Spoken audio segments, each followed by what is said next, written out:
Islam Media को subscribe कीजिए।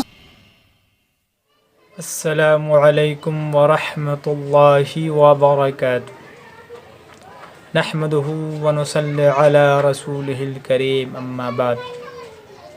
6 सिफ़ात अल्लाह के रास्ते में निकाल कर 6 सिफ़ातों पर मेहनत कराई जाती है। इस पर अमली मश्क करने से पूरे दीन पर चलना आसान हो जाता है। ये 6 सिफ़ात पूरा दीन तो नहीं है, लेकिन इस पर मेहनत करेंगे तो पूरे दीन पर चलने की इस्तिआदात पैदा हो जाएगी। पहली सिफत है ईमान, दूसरी सिफत है नमाज, तीसरी सिफत है इल्म और ज़िक्र, चौथी सिफत है इकराम मुस्लिम, पाँचवीं सिफत है इखलास नियत, छठी सिफत है दावत इल्लल्लाह और परहेज़ के तौर पर लायानी से बचना। तमाम सिफ़ात को अपनी ज़िंदगी में लाने के लिए 3 काम करने होंगे। नंबर 1 दावत देना, नंबर 2 मश्क करना, नंबर 3 दुआ करना। इन 6 सिफ़ात की दावत 5 लाइन से देना है।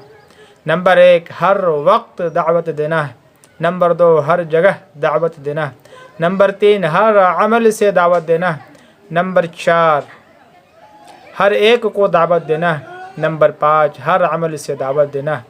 नंबर 1 आदमी ईमान के बगैर अल्लाह को पहचान नहीं सकता। नंबर 2 नमाज के बगैर अल्लाह के हक़ को अदा नहीं कर सकता। नंबर 3 इल्म के बगैर अल्लाह के मंशा को पहचान नहीं सकता। नंबर 4 ज़िक्र के बगैर अल्लाह के हक़ को पूरा नहीं कर सकता। नंबर 5 इकराम के बगैर कुछ बचा के ले जा नहीं सकता। नंबर 6 इखलास के बगैर अल्लाह से कुछ ले नहीं सकता। नंबर 7 दावत के बगैर इंसानियत को कुछ दे नहीं सकता। नंबर 1 कलमे से अमल ज़िंदा होगा। नंबर 2 नमाज से अमल ज़ाहिर होगा। नंबर 3 इल्म से अमल मुकम्मल होगा। नंबर 4 ज़िक्र से अमल में जान आएगी। नंबर 5 इकराम से अमल महफूज होगा। नंबर 6 इखलास से अमल कीमती होगा। नंबर 7 दावत से अमल दूसरों तक पहुँचेगा। अल्लाह पाक से दुआ है कि अल्लाह पाक हम सबको इन तमाम सिफ़ातों की दावत और फिर इन पर अमली मश्क और फिर दुआ के ज़रिए से अल्लाह से रो रो करके मांगना।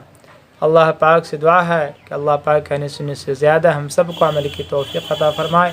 व आखिरु दअवाना अनिल हम्दुलिल्लाहि रब्बिल आलमीन। वस्सलामु अलैकुम व रहमतुल्लाहि व बरकातुहू।